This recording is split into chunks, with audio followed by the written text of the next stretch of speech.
Ladies and gentlemen, welcome to English Theatre Berlin International Performing Arts Center. I'm Daniel Brunet, I'm the producing artistic director here, and I'm thrilled to welcome so many of you to our flagship U.S. Embassy Literature Series. Good evening and welcome. My name is Jeremy Fowler. I'm the Deputy Cultural Affairs Officer at the U.S. Embassy here in Berlin. Thank you all for coming, especially thank you to the students and teachers. We have 5 schools represented tonight. Prenzlauer Berg Abendgymnasium, the Sophie Charlotte Oberschule, Kant Gymnasium, Thomas Mann Gymnasium, Friedensburg Oberschule, and the Roman Roland Gymnasium. Welcome, all of you. I'd also like to thank the ETB, Hoffmann Campe Verlag, Thalia Buchhandlungen for their wonderful cooperation. Welcome to our moderator, Mr. Jörg Thadeusz, who will be moderating this evening's discussion, as well as Milena Karas, die Deutsche Stimme, and of course, welcome to Amy Bloom.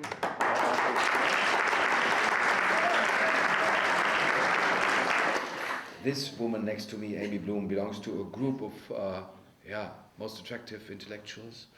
This group. Like a group? It's a group? Ich würde gut aufpassen, sonst sprechen Sie so Englisch wie ich.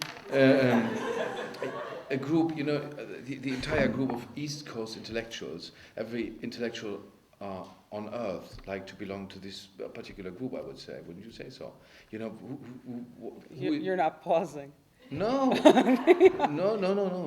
Yeah. You write for the New Yorker. Oh yeah. You for the New York Times Magazine. Yeah. You were nominated for the National Book Award. Yeah. Nominated. Yeah. Or as we say in our house, loser. Yeah. Do you have any idea why they took this ridiculous initiative last time in 2014, crowdfunding, whatever, people for book first or whatever? No. No idea. Okay. No idea. Were you disappointed when you didn't win? No, I was delighted. Yes, I was disappointed, but it was pretty great. The writer Annie Proulx won, and she got up when she got her award, and she said, "Thank you, I deserved it." This is what she said? And she sat down, and I thought... That was everything. She didn't say any more than I deserved it. Yep, that was Wow. it. And I thought, I'm not going to top that, so that was all right. So you know what you will say when you go up on stage for Lucky Us then? I'm sure I'll come up with something gracious, but it'll be more than that. But she was a good model. And you are trained as a social worker. Yeah. You practiced as a psychotherapist for quite some time, but you don't do it anymore. When did you stop it? Oh, I stopped about 12 years ago. And I mentioned it already. You have 3 novels: Love Invents Us in 1997, Away in 2007, and now Lucky Us 2014. And you, of course, were nominated for your short stories for the National Book Award, which is, by the way, a real big thing to be nominated for that. And you are a writer in residence. What does that mean, writer in residence? It means you write and you have to study together with the students, or you have to teach them. I have to teach, but that's all. I mean, I'm not really in residence. I don't live on the campus. I get to have my own house and go home to my own bed. And I teach a couple of classes, and I meet with students separately to talk about their writing and their projects. And I was a waitress for a long time, so just let me say this is a great job. It's a great job. So you were a waitress in New York City, or where I was a waitress in New York City and in Boston and in New Haven, and I was a bartender in all those places. And so you learned a lot about people and. Yeah, well, yes, inevitably. I mean, whether you want to or not. Yeah. And you told me before that you are strict with your students. What does that mean? You don't like it if they aren't focused enough. Because you know you were in Yale and you were in the other thing is hard to pronounce. It's Wesleyan, yeah. So these are prestigious institutions, and so I would expect that people come along and of course are focused and concentrated on what you know. Well, sure. I mean, sometimes, but also my class is usually Friday at 9 o'clock in the morning, and so people often, young people often come to class in a state of surprise at 9 o'clock in the morning. You know, they have a can of Red Bull in one hand and they're still in their pajamas. They're in their pajamas. Yeah, I don't mind the pajamas. Okay. I don't mind the pajamas. You mind the Red Bull? I don't even mind the Red Bull. I just want them to be there. And I'm sort of strict, but I'm, pretty friendly up until a point. And yeah, I feel like I'm there to be useful to them, and so I like to have that opportunity. What is about this teaching creative writing? Do you think it's possible to bring nearly everybody who is a little bit talented to the point that he writes a novel or at least a short story? Is that possible? Nope. It's not possible. Nope. So there's no hope for everybody.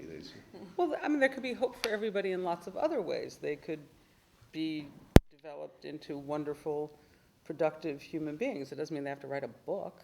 I think I can't teach talent, and I can't teach experience. I can encourage people to get experience, and I can help them write a good sentence.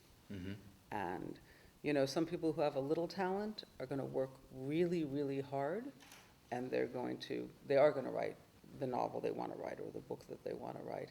And some people have more talent and they're never going to be able to get themselves to focus, and they're never going to have that discipline, and it won't come to very much, which is why when I'm working with young people, I try to be encouraging, because there's no way of telling at 20 what somebody's going to be producing at 30 or 40.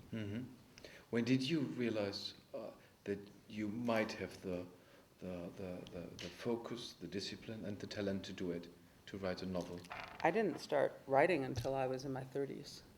I had a full-time job and I had kids, and I started writing shorts. Well, as you know, I wrote a mystery first. Yeah, I'd like to know about that, because I'm sure you would. Because you withdrew the mystery novel. Yeah.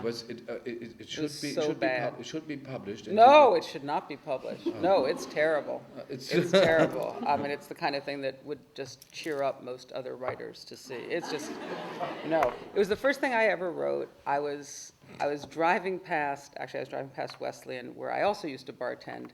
And part of my job, because I was the youngest bartender, was to go around when the party was over and wake up all the elderly alumni who were on the couches, which I assume was a polite way of making sure they weren't dead. And I thought, what a great idea. I could set a mystery at the university, and so I started writing all these notes for it, and I went home and I typed them up. And after my kids would go to bed, I would work on the mystery, because I liked reading mysteries. And so I finished it, and I sent it to my only reader, who was my high school English teacher. And he called me and he said, sweetheart, it's really funny, and I like the dialogue, and the characters are great. I don't know much about mysteries. Shouldn't there be more than one suspect? And I thought, shit, I knew there was something. And I couldn't imagine where the suspect should go. It was pretty linear as a mystery, Somebody dies, and then people talk about it, and then you find out who does it. And when HarperCollins bought my collection of short stories, they were nice enough to buy the mystery too, showing a tremendous lack of judgment. And then when I sold my next book, I bought it back from them, because I just thought the world does not need to have this terrible thing in it. But so the world would never be able to read the entire Amy Bloom art. No, that sounds good. Yeah, that's right. They won't. So there's a guy called Guz in this book, in Lucky Us, and he has some kind of strong language from time to time, like she's called like a witch's tit.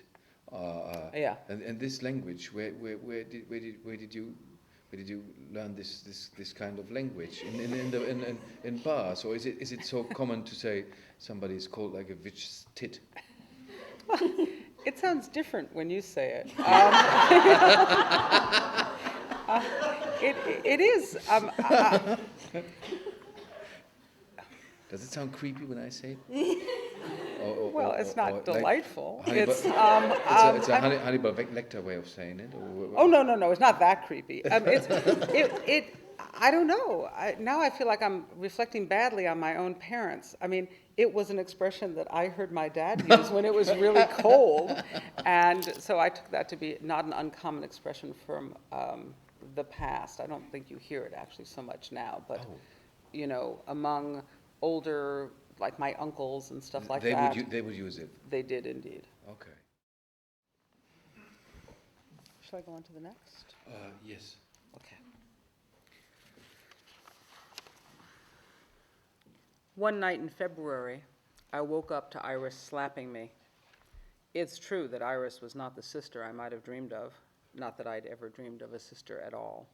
I did dream of having a poodle, like Mr. Portman's, and for years I dreamed that my mother hired a private eye to find me and came crying to the doorstep of wherever I was living, and I never let her in. But Iris had never hit me before. I'd been in her house for more than a year, and she'd never even set foot in my room. When Iris wanted to talk to me, she'd stand in the hallway and point, and I'd go sit on the rug next to her bed.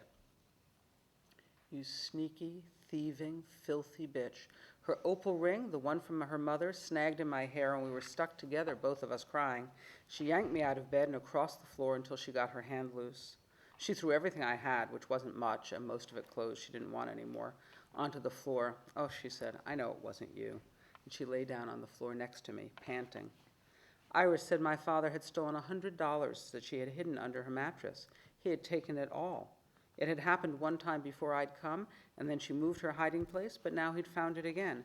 She had $5 in her hands from tonight at the Pulaski Club for one of her best speeches, What Makes America Great, and she said she was damned if Edgar was going to get it. She banged around my room, pulling all the books off my little bookshelf. She went into her room and came back with the big scissors we used to make some of her mother's clothes into things that Iris could wear for her recitations.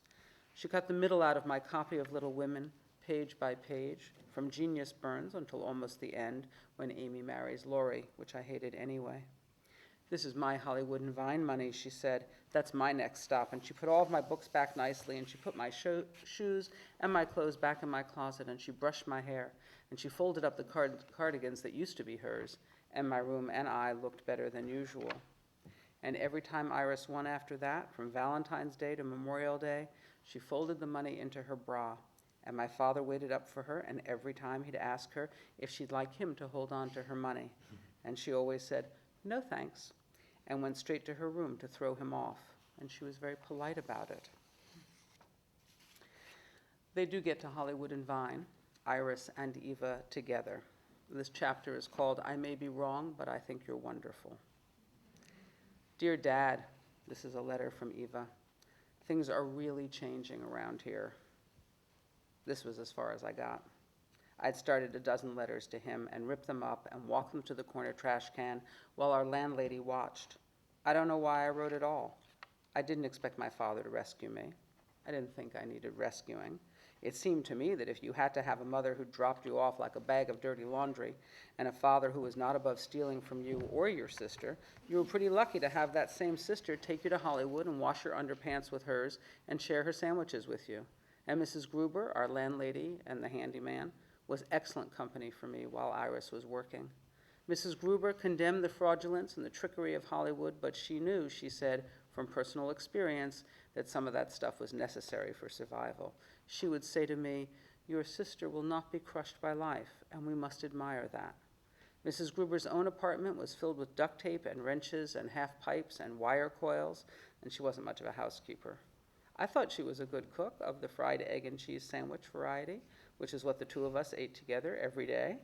And Mrs. Gruber had asked me about school and why I wasn't in it, and I told her the truth, that I loved the books and hated the kids, and she said she understood. She said she spoke 4 languages and had left school in the 6th grade. Where I come from, she said, 6 years is plenty. If you can read Turgenev, you're educated. Mrs. Gruber loved President Roosevelt as much as my father and I did, and she worried all the time that someone would assassinate him until the warm day in December when the Japs bombed us at Pearl Harbor and President Roosevelt declared war on this date which will live in infamy. Mrs. Gruber and I sat still, and when it was over, we cried, and we read up on Japan in her encyclopedia.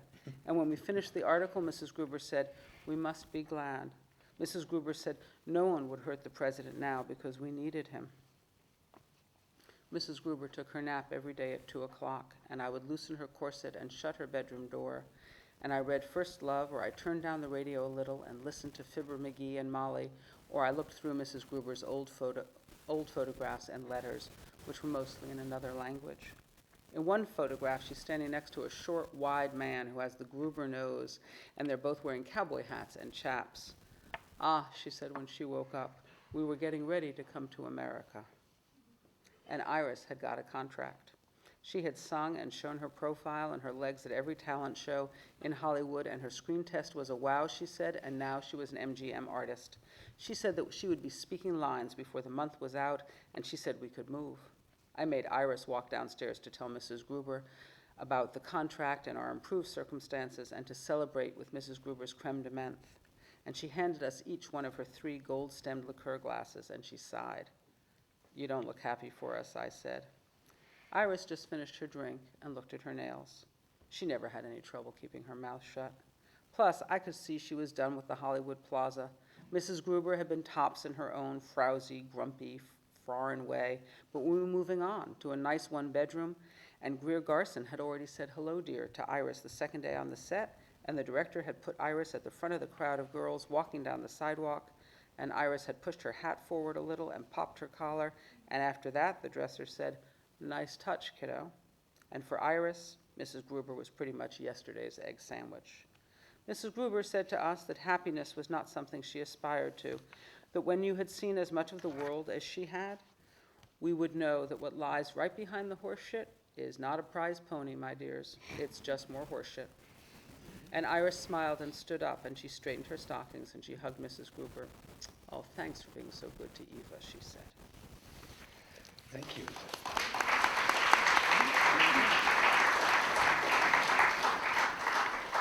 We know a little bit about Eva and Iris. It's the early 40s, of course, in the United States. They escaped from the father's home in Ohio to Hollywood because Mrs. Gruber, as you read, in Hollywood, and Iris makes her way into the film business. What comes first when you decide I will write a new novel? What comes first? Is it the era, the time in which it will take place, or is it the characters, or is it just a slight bit of a story? Well, I can think about the time, and this is a great time in American history. It's a sort of tumultuous period, and the music is wonderful, and I'm a big jazz fan, so that was a little bit in my thoughts. The Roosevelts were interesting to me, but I can't get the novel underway until I can hear the characters. And the first 2 characters that I heard were actually Gus. But when you say, Amy, you can hear them, what does that mean? It means that you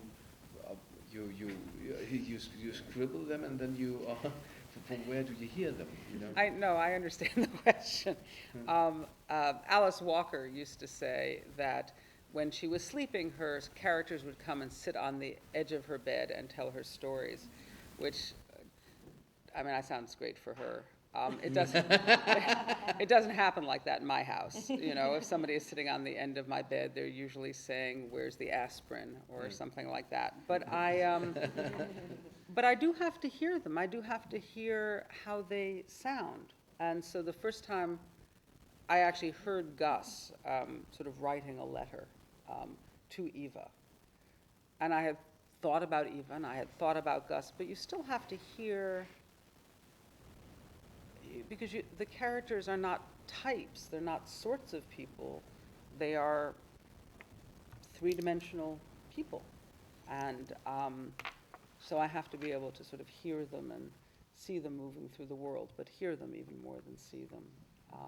Their inflection, their expressions, the difference between how Eva talks and how Iris talks, and who Gus is in the world. Gus is a very interesting guy, especially for us, because he's got German roots, but he can't speak a word. But and this is very interesting, and it's from, today it seems ridiculous. He was like many other people in the U.S. at that time, like Japanese people especially, and German people with German background, imprisoned and then deported to. In the book, he's deported to Germany in 1944. Did this really happen, that they deport people to a war-torn country like Germany? Yes, it was. I had thought during the last presidential election in America that Mitt Romney had invented the expression self-deportation, but that turns out not to be true. And we used that expression during the Second World War, so that people were offered the opportunity to self-deport. They weren't just deported. And the reason that people of German descent or German origin took that offer is that as the war progressed, President Truman had made a decision that it would be so easy for Germans to disappear into the general American population that we would keep those camps open until 1947, long after the war ended. In fact, the last German left a camp in 1947. And so people were offered the alternative to stay in camps for 5 years often, or to go to Germany. And since Gus was then with somebody who had some relatives in Germany, he decided that was a better gamble than just staying in the camp. And how did it happen? Because, you know, in 1944, the U.S. was at war with Germany, and they landed in Normandy in June, and we are talking about November or December when Gus arrives. We took people to Ellis Island, and we put them on a big ship. There was actually a ship called the Gripsholm, and sent them back this way. And it's hard not to imagine that there wasn't some expectation that they would be bombed in the ocean. Or torpedoed by a German or torpedoed, submarine. but they made their way. They make their way through Switzerland.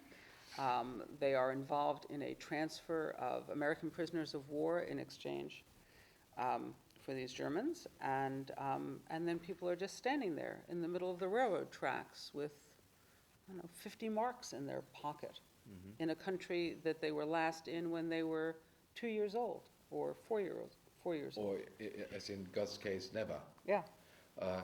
When did you learn about this practice, this kind of self-deportation? I learned about this entire thing by accident. I mean, I felt like I knew some of American history. I certainly knew about the Japanese. But I had come across this. It was a first-person account by someone who had been an 11-year-old when his family was interned. And I had known nothing about it. And it stayed with me. I was really interested in that story. And all the, you know, sometimes when you're writing a novel, people will remark on the high level of coincidence or the unexpected twists and turns. And what I always say is, I have yet to meet somebody who doesn't have twists and turns and surprises and guess who walked into the train station. And that's how it is in the novel. How did you get a touch for this very special time? You said before it's a very interesting, very fascinating time in U.S. history, the 1940s. But how did you get a particular touch for this time? Because you weren't around, so you. I wasn't, but I did a lot of research, which is really a pleasure. I mean, for me as a writer, research is great because it looks like you're working. And you're just thinking about things and staring out the window and reading interesting things or going to libraries or watching old movies. That was great. I could say I'm researching. You know, oh, it's Cary Grant, don't bother me, I'm researching. And you just sort of soak yourself in the water until it doesn't seem like the past. I mean, my goal with a book like this is that it shouldn't feel like the past. It should feel like you open the covers and it's just the present, except it happens to be the 1940s. And you know, but it's not like your grandparents talk to you when you say you hear them, because this is of course the time of your grandparents. You said you talked about your uncle, that your uncle said or your father said this cold expression, which tit thing. So Always nice. When you hear to when you say I had to hear them, don't you hear old people speaking? Well, no, because you enter it, you write it as the world now. Mm-hmm. You know, it's not the world then. It's not that I want to show people this sort of dusty little tableau from the 40s and go, look how quaint. You want people to experience it as if they walk into the world. And it's true when you said, you know, it's not that I heard my grandparents. My grandparents were immigrants and never spoke about the past and had very limited English vocabularies, so they were very unlikely to be sharing any of these stories of the 1940s with me. The next chapter will be about the love of or the passion of Iris towards Rose. She meets Rose, a lady in some kind of orgy, which is very interesting. The orgy. Is that what you're reading? No. No, you don't read the orgy. No. You just read the massage part of. But No. You don't. No. You don't read from page 47 of Rose. Ist die Rini, die Rini. nächste Frau. Oh. There is an orgy, and that's what he Yeah, was trying to get at. we There is we an will orgy. definitely talk about the orgy. We have to talk about the orgy. Das war jetzt mein Fehler, meine Damen und Herren, weil ich das falsche Seitenzahl mir aufgeschrieben habe. Okay, but back to the orgy. There's this orgy, and I was really surprised, and of course fascinated because of the intensity of the description. You don't like questions about the orgy? No, you hadn't asked me a question yet. No, but you give me this look like I'm I would I'm eat ready. in your classroom. No. No, you're ready. So I'm ready. Was that a common thing in the 40s that women meet and have sex Well, all together? all the time. No, it wasn't that common a Stupid thing. question, okay. But no, but what it was people who were gay were so deeply closeted and so obliged to separate their public and their private lives that especially for women, and I know these were a lot of very well-known stars, and they used to refer to them as sewing circles. Like, oh, come on over to my house, we're having a sewing circle, which I thought was pretty great. And there's no evidence that anybody ever brought a spool or a needle or, you know, an embroidery kit. And people had big, beautiful houses, and with lots of rooms and ballrooms. There was often like a band or a small orchestra, and it was a lot of different things. I mean, the orgy part was a lot of fun to write about, but it was also a chance for people to socialize and to network and to sort of share their private lives, because there was absolutely no public life at all for these women, or for the closeted men. Mm-hmm. And so after I had read a couple of descriptions of these parties, I could really see the party. And, you know, I have to say, sort of imagining this glamorous, gorgeous, pink satin-filled party with, you know, Greta Garbo and Tallulah Bankhead was not a bad way to spend my time. But on the other hand, difficult, isn't it, to write about passion, about love, especially after E.L. James, and you know, this is what people all the time connect to erotic description, that they say, okay, you might slip into something cheesy, and you weren't afraid of that. Your orgy is fantastic, but and it's far away from all this rubbish. But you know, I can imagine it might be difficult to write down a passionate situation like this. Yeah, it's embarrassing to me. I mean, it's embarrassing to me when I write. Honestly, I write with my eyes closed because I'm embarrassed myself, and I just, sort of, you know, and sometimes I just kind of like that, as I do my best. But it's also the case, you know, there's this great line from Chekhov, and he says, you know, when you are writing scenes with great heat, write more coolly. And I think it's really useful advice. You don't want the writing to be clinical, and you don't want it to be cheesy, and you don't want lots of panting and throbbing, because how much of that can anybody take? But you want to sort of create some sort of, some sort of lightning in the atmosphere, and sort of walk your way through that without too many adjectives. So what did your kids say when his Happily, we have not discussed that scene. And that's great. And if I'm lucky, we will never have to discuss that scene. because this might be uncomfortable to talk with your kids about mom has fantasized an orgy. Just as you say. Yeah. I feel, if they don't bring it up, I don't need to bring it up. What do they say about your writing in general? They are great. They are great readers. They are good writers. My younger daughter is a writer, and they are now really my first readers, which is them and my husband. It's really a pleasure, because they know my work by now, and they are really astute critics. So it's a pleasure. They seem to like my work, which is excellent, because I don't always think it's smart to give your work to your family, but I don't give it to them in early stages. I don't give anybody my work in early stages, but they're the first readers of the finished book. Oh, of the finished book. Yeah, it's completely finished. Yeah, I don't give anybody the pages as I go along. Now let's go on with the story.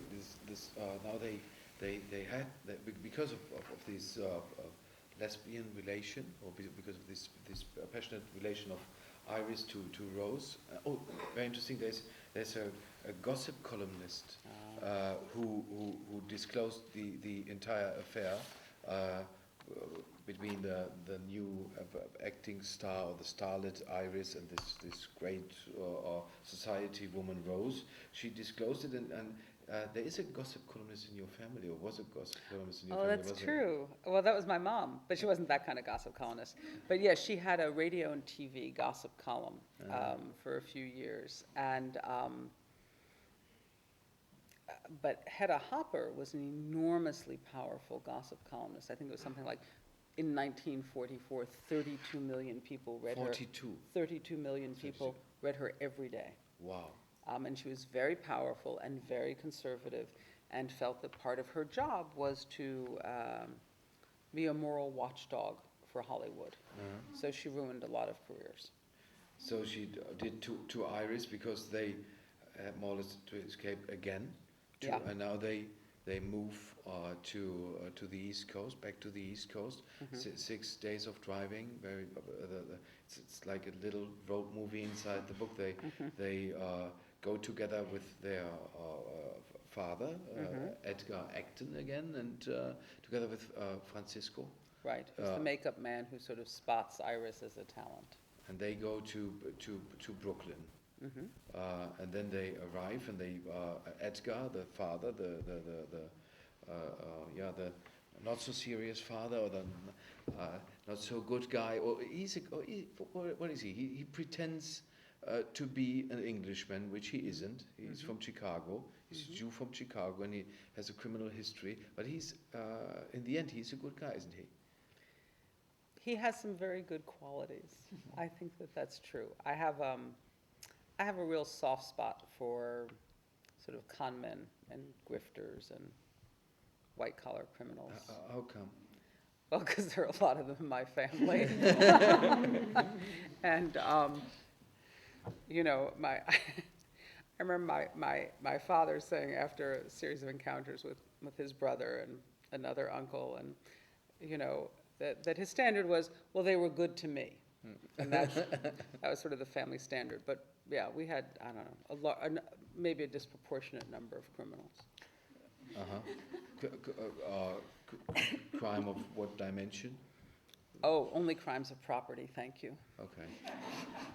So because you I think no violent crimes against persons, I'm happy to say. You said once that they are reinventors. Yes. Lots of reinvention, lots of making yourself over. My grandfather was a political activist in Russia, and also apparently an extremely untalented thief. And so untalented, not like some of our other relatives who were really good at it. He was just terrible, and I don't know actually how he could be that bad at it, but he was. And so the third time that he was jailed, he was deported. They were like, that is it. You are a pain in the neck, you are a political troublemaker, and you are a really incompetent thief. And so they sent him to America, and he writes in his diary, which my dad had translated, as he comes out of Ellis Island with absolutely nothing with nothing in his pockets, and he sees the smokestacks, and he says, "This must be what it is like when people have a religious experience." He said, "But I saw the smokestacks, and I thought, capitalism, what a great idea." And he went into business.